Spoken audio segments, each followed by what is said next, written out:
Hello guys and welcome to Vlogging Project. Today we're gonna test the selfie cameras of the Moto Z and the Moto Z2 Play. Now on paper both of those cameras are absolutely the same.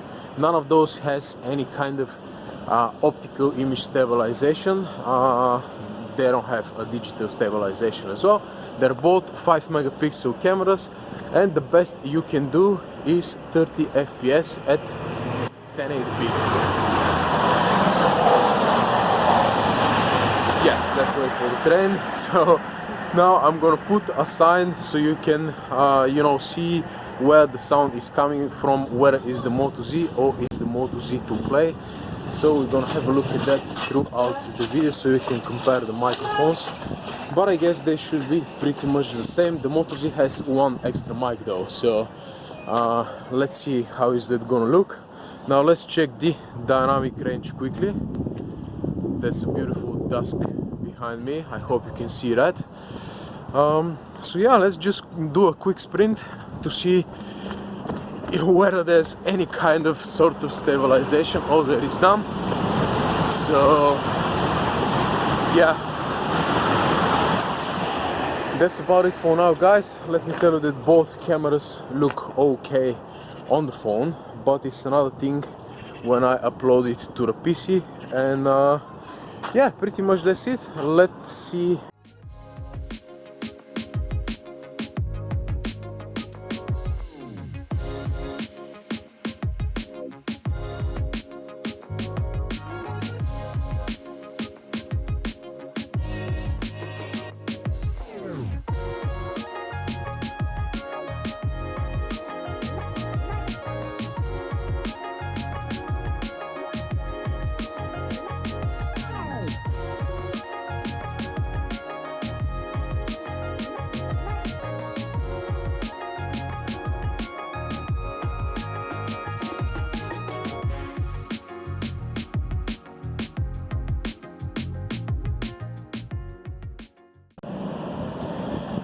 Okay guys, so now we move to the 30 fps and 1080p, and let's see what the results are in this mode.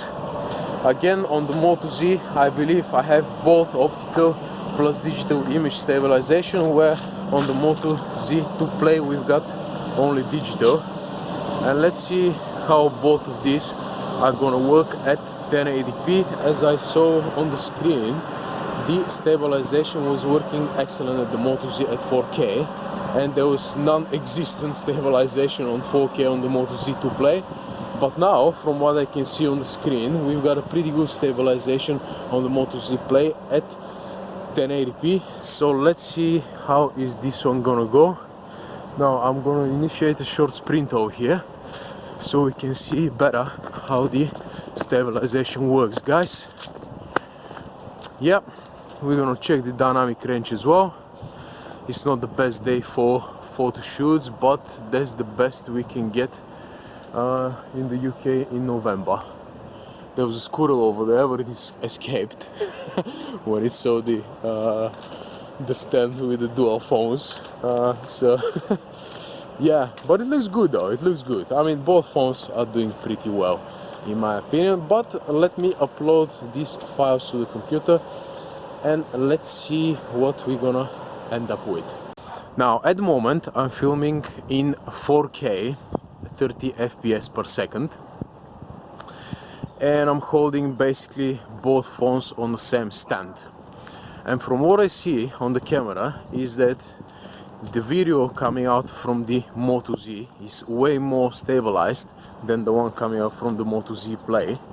But you know that the processing is a little bit different, so we're gonna see what the results are when I upload these files into the computer.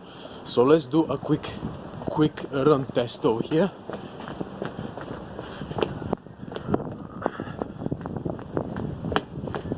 Okay, let's check the dynamic range quickly and just have a look around to see what's going on. So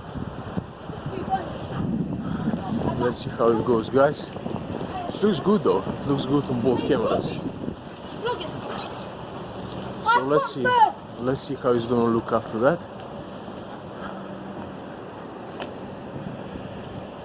So yeah, I'm gonna stop the video here.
Last thing I'm gonna test now is the autofocus with the Moto Z, the regular Moto Z, and let's see how the autofocus works. Well, this is way better than the one on the Moto Z2 Play, guys. It's not exactly 100% reliable, but at least it's a little bit faster. This with the Moto Z Play is the autofocus abilities. Let's see how well this one works, guys. That's on 1080p. It's a little bit slow from what I can see. It's reliable, but it's way too slow. I wish it could have been faster.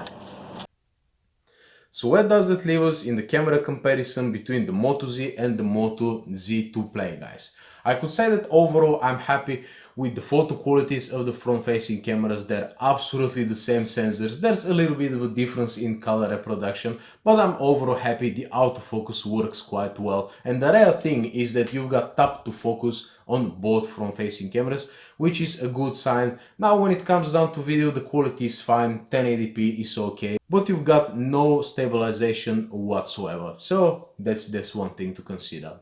And now when it comes down to the back cameras, they're more or less the same in terms of, you know, overall quality in daytime. The Moto Z has a little bit of a better autofocus, it definitely gets the job done. But the main difference is when you go low light, the Moto Z has definitely the edge over here over the Moto Z2 Play, because the Z2 Play looks terrible, let's be honest. I mean, I'm not saying that the Moto Z is great, there's still better ones, but the Moto Z2 Play is pretty much useless in low light, guys. I'm very sorry to say that. And as I said, the autofocus kind of sucks on the Moto Z2 Play. And in terms of videos, I'm happy that the Moto Z has optical image stabilization, and couple that, you know, with the digital stabilization, the 1080p videos looks absolutely impressive. Plus you've got some stabilization on the 4K as well. And the Moto Z Play, yes, it does have, you know, some stabilization, digital one on the 1080p, which does okay job, let's say. But on 4K there's too much artifacting going on, and basically the results are pretty poor because there is no stabilization whatsoever. So yeah, that's about it guys. Thank you very much for watching. Stay tuned for my next video, which is going to be a detailed comparison between those two phones. I just wanted to do separate videos because the comparison is going to get quite long and I don't want, you know, to end up with another 30-minute video as I always do. So yeah, thank you very much for watching again guys. Subscribe to my channel and see you in the next one. Adios.